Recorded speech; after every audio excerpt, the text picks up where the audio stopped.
Shalom semuanya. Hari ini kita memperingati kenaikan Tuhan Yesus ke sorga. Alkitab berkata, Yesus mati karena dosa-dosa kita. Dia dikuburkan, tetapi pada hari yang ketiga, Dia dibangkitkan. Haleluya! Setelah Tuhan Yesus bangkit, selama 40 hari, Tuhan Yesus menampakkan diri kepada lebih dari 500 murid-muridnya untuk membuktikan bahwa Dia hidup.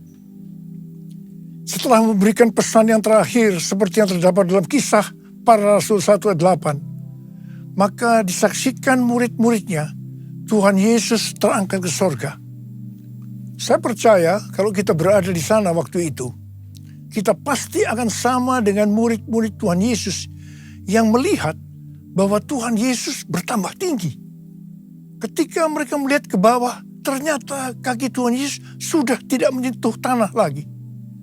Perlahan, tapi pasti Tuhan Yesus terangkat ke sorga.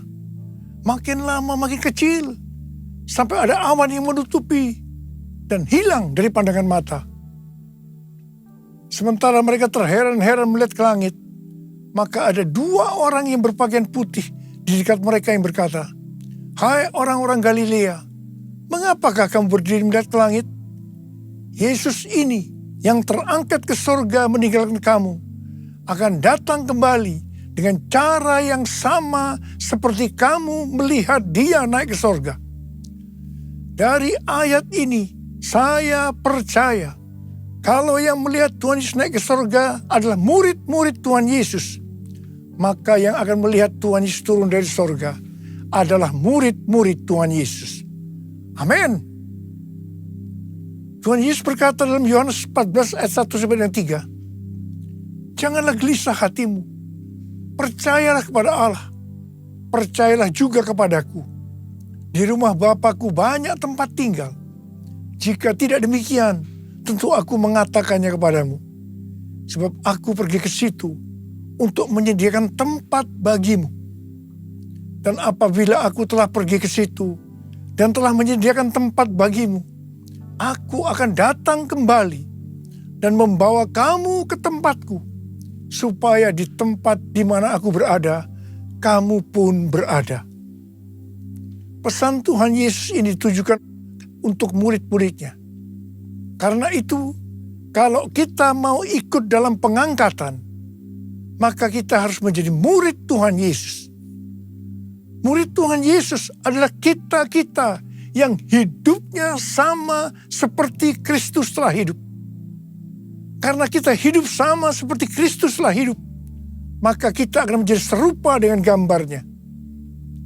Roma 8 ayat 29 berkata, "Sebab semua orang yang dipilihnya dari semula, mereka juga ditentukannya dari semula untuk menjadi serupa dengan gambaran anaknya, supaya ia, anaknya itu, menjadi yang sulung di antara banyak saudara."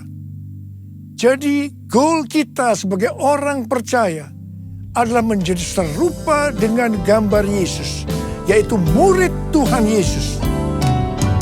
Bagi Allah selama-lamanya, bagi Allah selama-lamanya, bagi Allah selama-lamanya. Amin.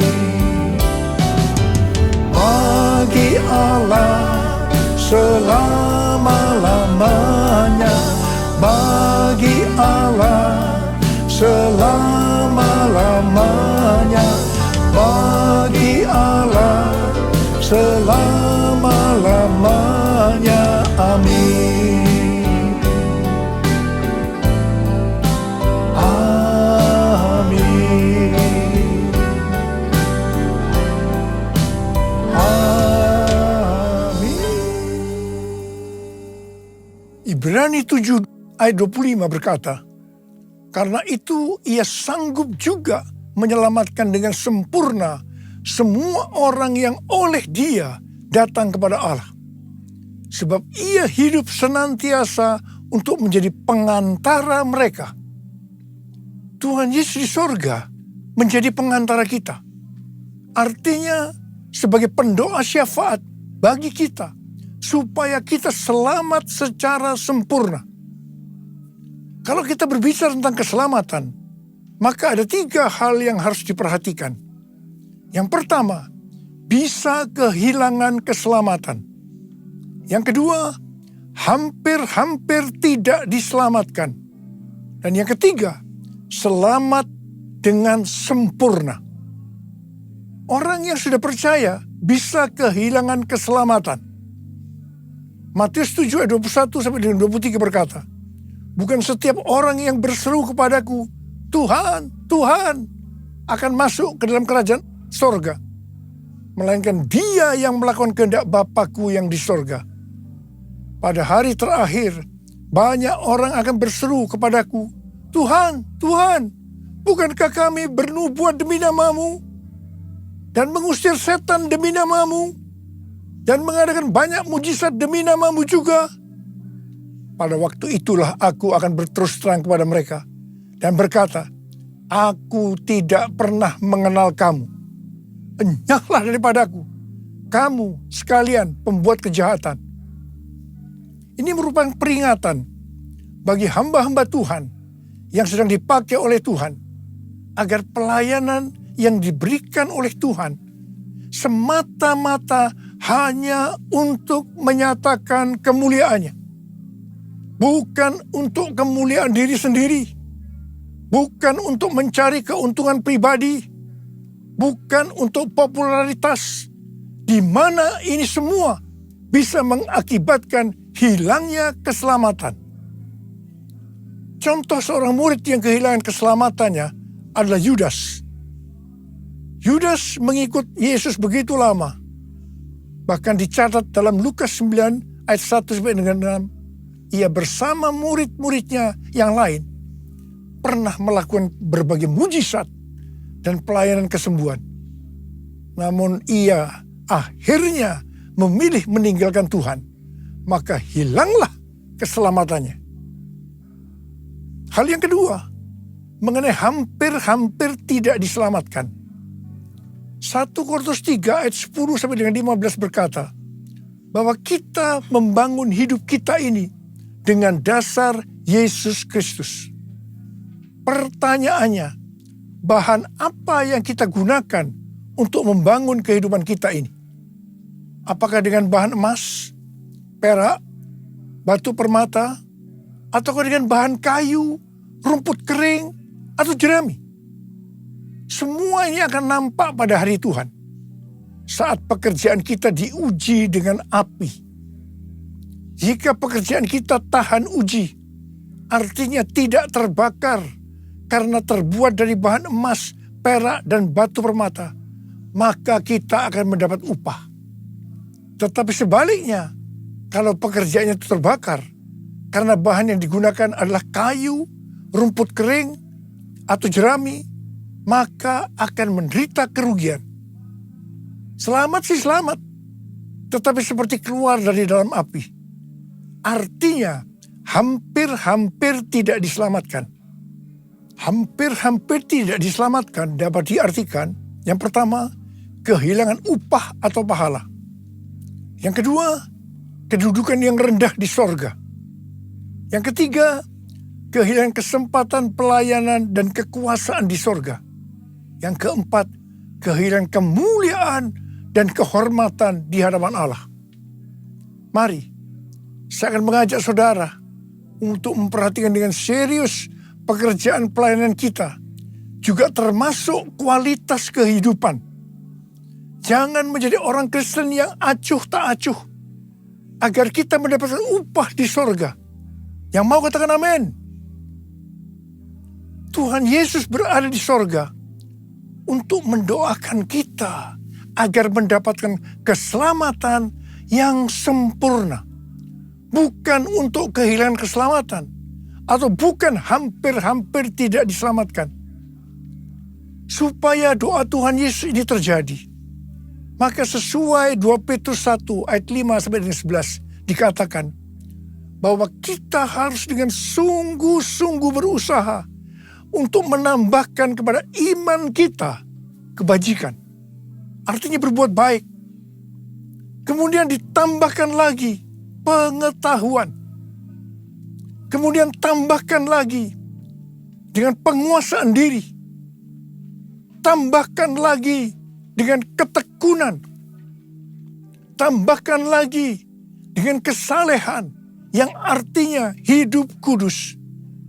Tambahkan lagi kasih akan saudara-saudara seiman. Dan tambahkan lagi kasih akan semua orang.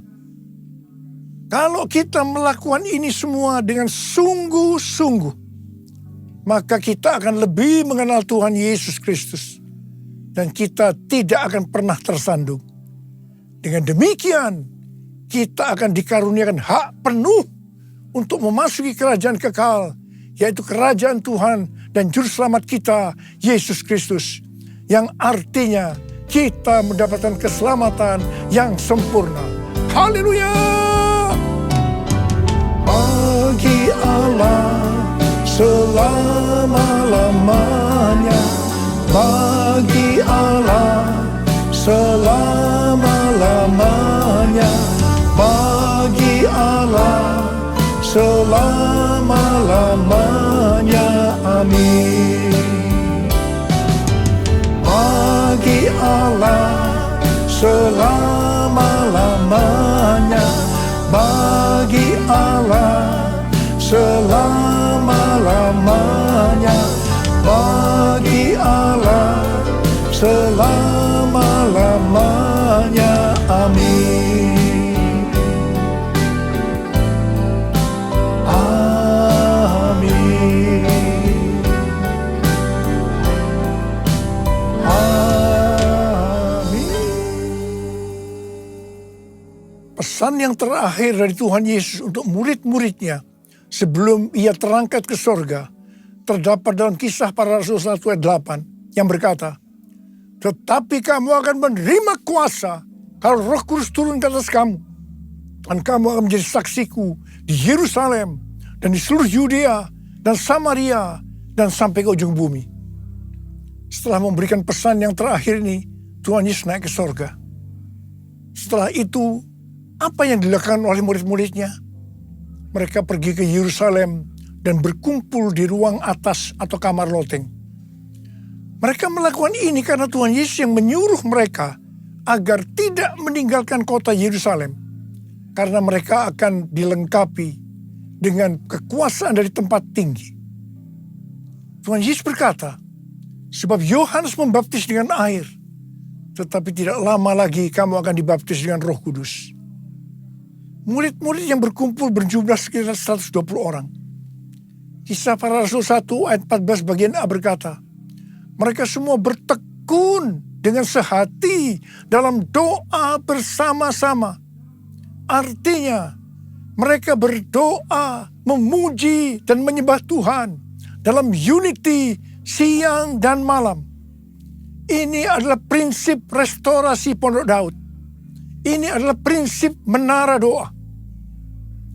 Pada hari raya Pentakosta, jadi 10 hari setelah mereka berkumpul itu, tiba-tiba turunlah dari langit suatu bunyi seperti tiupan angin yang keras yang memenuhi seluruh rumah di mana mereka duduk.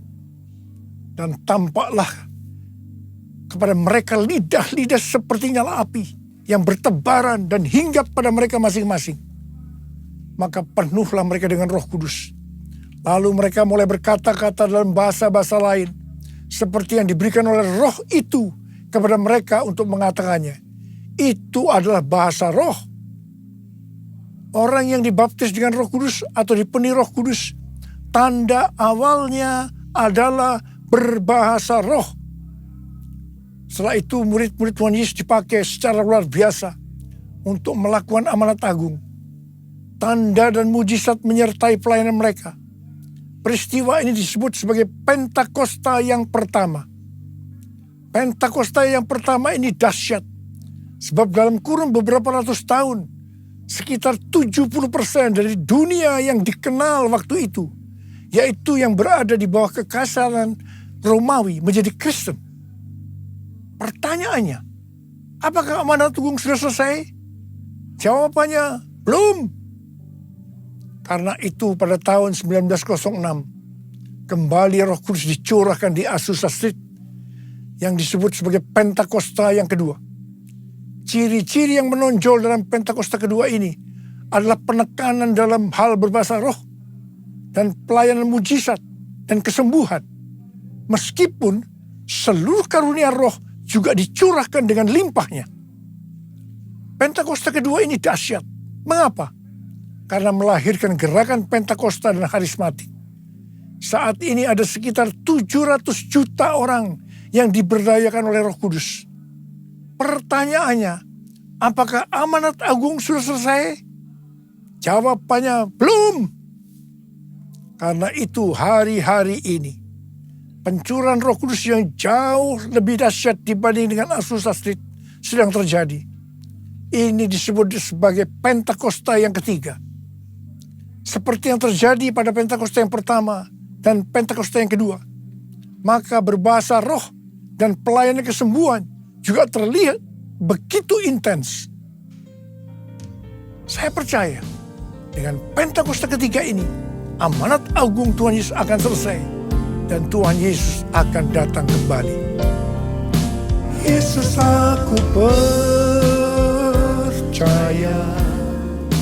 Yesus, aku milikmu. Ku hidup karenamu dan hanya untukmu. Yesus, aku percaya. Yesus, aku milikmu. Ku hidup karenamu dan hanya untukmu selamanya. I will worship you.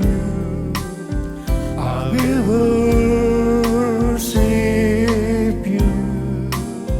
I will worship you, Jesus. Jesus.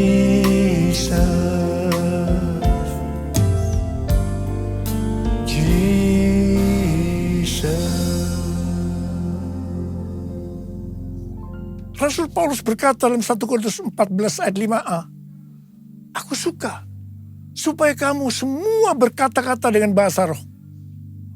Selain itu dalam 1 Korintus 14 ayat 18, Rasul Paulus juga berkata, aku mengucap syukur kepada Allah bahwa aku berkata-kata dalam bahasa roh lebih daripada kamu semua. Saya sangat mengaminkan apa yang dikatakan oleh Rasul Paulus ini. Dan saya juga berdoa agar apa yang dikatakan oleh Rasul Paulus ini juga terjadi pada kita. Yang percaya katakan amin. Apa yang terjadi kalau kita berbahasa roh? Yang pertama, kita akan lebih berani bersaksi tentang Yesus. Kita ingat Petrus, di mana sebelum dia dibaptis Roh Kudus dengan tanda awal berbahasa roh, dia pernah menyangkal Yesus sebanyak 3 kali sebelum ayam berkokok. Setelah dibaptis Roh Kudus dan berbahasa roh, dia berani bersaksi tentang Tuhan Yesus. Tidak peduli akan disesah atau dipenjarakan. Yang kedua, kalau kita berbahasa roh, maka sesuai dengan 1 Korintus 14 ayat 4a dikatakan, siapa yang berkata-kata dalam bahasa roh, ia membangun dirinya sendiri. Yang artinya kalau kita berbahasa roh, kita akan membangun iman kita. Yang ketiga, kalau kita berbahasa roh, kita akan lebih merasakan hadiratnya dan lebih intim dengan dia. Karena ketika kita berbahasa roh, kita berkata-kata kepada Allah, bukan kepada manusia. Yang keempat, kalau kita berbahasa roh, kita akan bisa berdoa lebih lama lagi. Yang kelima, sesuai dengan 1 Korintus 14 ayat 14 dan 15 yang berkata, sebab jika aku berdoa dengan bahasa roh, maka rohkulah yang berdoa, tetapi akal budiku tidak turut berdoa. Jadi, apakah yang harus aku buat? Aku akan berdoa dengan rohku. Tetapi aku akan berdoa juga dengan akal budiku. Aku akan menyanyi dan memuji dengan rohku. Tetapi aku akan menyanyi dan memuji juga dengan akal budiku. Jadi, kalau kita menghendaki agar roh kita berdoa, menyanyi, dan memuji, maka kita harus berbahasa roh. Sedangkan kalau dengan akal budi atau jiwa, maka kita harus menggunakan bahasa yang kita mengerti. Mari, bagi yang mau melakukan katakan bersama saya, amin. Sekarang Tuhan Yesus berada di sorga, duduk di sebelah kanan Allah Bapa. Tuhan Yesus berpesan kepada kita, aku datang segera. Waktu Tuhan Yesus ditanya oleh murid-muridnya, apa tanda kedatanganmu dan tanda kesudahan dunia ini? Salah satu jawabannya seperti yang tertulis dalam Matius 24 ayat 14. Dan Injil kerajaan ini akan diberitakan di seluruh dunia menjadi kesaksian bagi semua bangsa. Sesudah itu barulah tiba kesudahannya. Karena itu Tuhan memberikan tugas kepada kita sebagai murid-muridnya untuk menjadikan semua bangsa itu menjadi murid Tuhan Yesus. Ini adalah amanat agung dari Tuhan Yesus. Salah satu visi dari Empower 21 bahwa pada hari Pentakosta tahun 2033 setiap orang akan mendapatkan kesempatan untuk berjumpa secara autentik dengan Tuhan Yesus melalui kuasa dan kehadiran Roh Kudus. Rick Warren dari Southern Baptist Church mendapatkan bahwa tahun 2033 adalah goal untuk menyelesaikan amanat agung.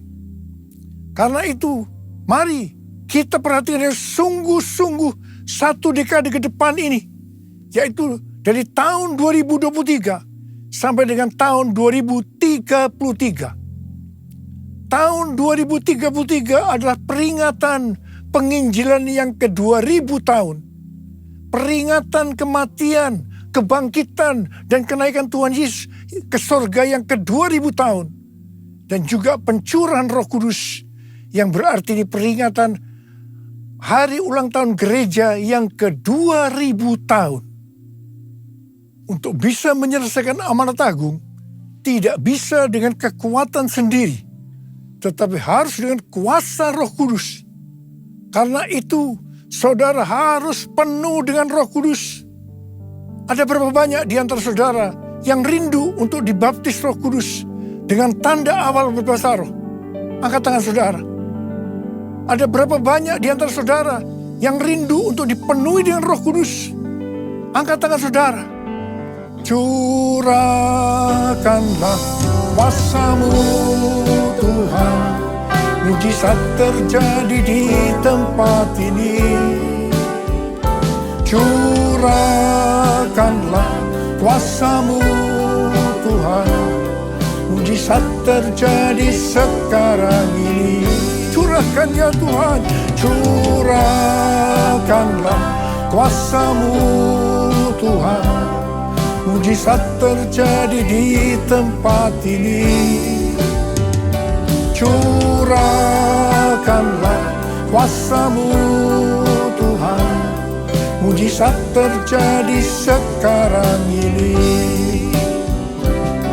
Mujizat terjadi sekarang ini. Mujizat terjadi sekarang ini. Sembah Dia. Kurana masyana labakana marabara bara bara bara bara bara.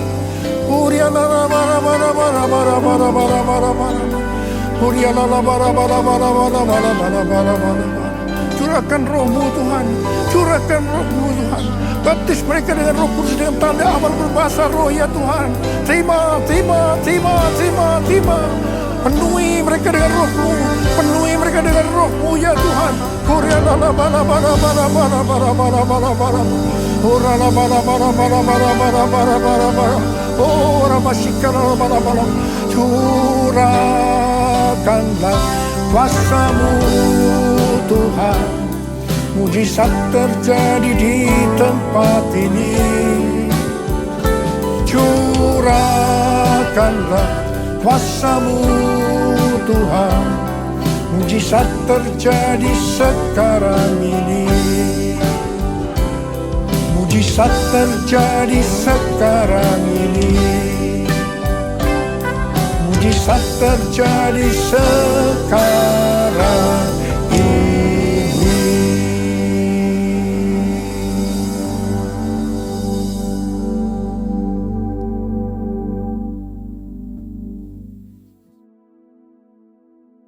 Mari saudara-saudara, kita akan masuk ke dalam perjamuan kudus. Kita akan mengingat ayat ini.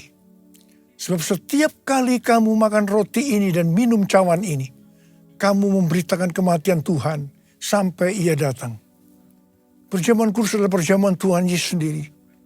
Setiap kali kita masuk dalam perjamuan kudus, Tuhan Yesus selalu berkata, biarlah ini menjadi peringatan akan aku. Peringatan akan aku. Karena itu mari arahkan hati kita kepada kebaikan Tuhan. Kita akan mengingat kebaikan Tuhan. Mari tundukkan kepala. Bapa, siapakah kami ini sebelum kami mengenal Engkau? Kami semua orang berdosa. Upah dosa adalah maut, mati. Tapi Engkau yang tidak berdosa telah dijadikan dosa oleh karena kami. Engkau harus turun dari sorga mulia, menjelma menjadi manusia, mati ganti kami dengan penderitaan yang luar biasa. Itu Engkau ya Aba, itu Engkau. Engkau jadikan kami sebagai anak-anak-Mu. Engkau tuntun, Engkau bela, Engkau lindungi, Engkau berkati. Engkau juga hajar kami kalau kami salah. Itu Engkau ya Aba. Itu Engkau ya Aba. Tuhan terima kasih. Bapa terima kasih. Bapa terima kasih. Tuhan akan memberkati kita melalui perjamuan kudus. Tapi Tuhan mau kita makan dan minum dengan cara yang benar. Karena itu masing-masing sekarang berdoa. Introspeksi. Lihat keadaan dirimu masing-masing. Jangan menyimpan dosa. Kalau ada dosa yang Tuhan ingatkan, langsung kita minta ampun. Selesaikan di hadapan Tuhan supaya kita diberkati. Ampuni. Ampuni saya Tuhan. Ampuni. Ampuni ya Tuhan anak-anak-Mu. Ampuni. Ampuni. Ampuni. Terima kasih Abah. Layakkan kami untuk masuk dalam perjamuan kudus. Kami akan masuk dalam perjamuan kudus dengan hati yang penuh ucapan syukur. Dalam nama Yesus kami berdoa. Amin. Sekarang mari angkat roti di tangan kanan saudara tinggi-tinggi. Sebab apa yang telah kuteruskan kepadamu telah aku terima dari Tuhan. Yaitu bahwa Tuhan Yesus pada malam waktu Ia diserahkan mengambil roti. Dan sesudah itu Ia mengucap syukur atasnya. Ia memecah-mecahkannya dan berkata, inilah tubuhku yang diserahkan bagi kamu. Perbuatlah ini menjadi peringatan akan aku. Saudara dikasih Tuhan, bukankah roti yang kita pecah-pecahkan ini adalah persekutuan kita dengan tubuh Kristus? Mari kita makan dalam nama Yesus.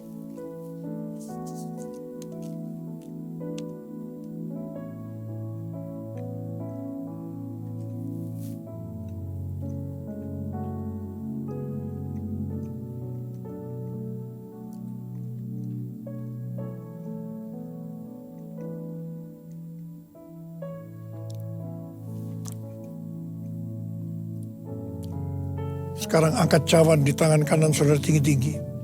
Mungkin juga yang mengambil cawan sesudah makan lalu berkata, cawan ini adalah perjanjian baru yang dibatalkan oleh darahku. Perbuatlah ini setiap kali kamu meminumnya menjadi peringatan akan aku. Tuhan dikasih Tuhan. Bukankah cawan pengucapan syukur yang atasnya kita ucapkan syukur adalah persekutuan kita dengan darah Yesus. Mari kita minum dalam nama Yesus.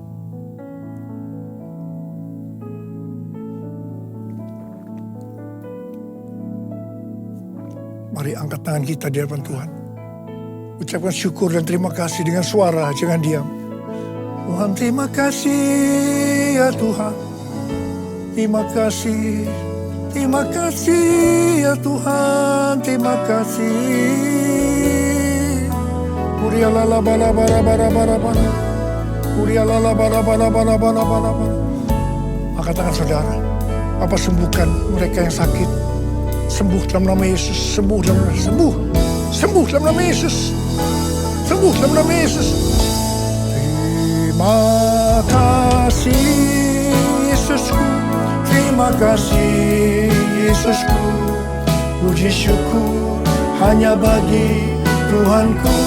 Terima kasih Yesusku, terima kasih Yesusku, puji syukur hanya bagi Tuhanku. Terima kasih Yesusku, terima kasih Yesusku, puji syukur hanya bagi Tuhanku. Terima kasih Yesusku, terima kasih Yesusku, puji syukur hanya bagi Tuhanku. Puji syukur hanya bagi Tuhanku. Puji syukur hanya bagi Tuhanku.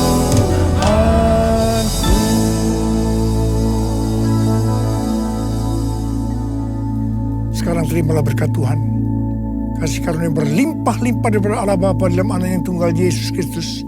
Persekutuan yang manis dengan Roh Kudus menyertai saudara sekalian mulai hari ini. Sampai Tuhan Yesus datang menjemput kita di awan-awan dan bahkan sampai selama-lamanya. Yang percaya bersama-sama katakan, Amin.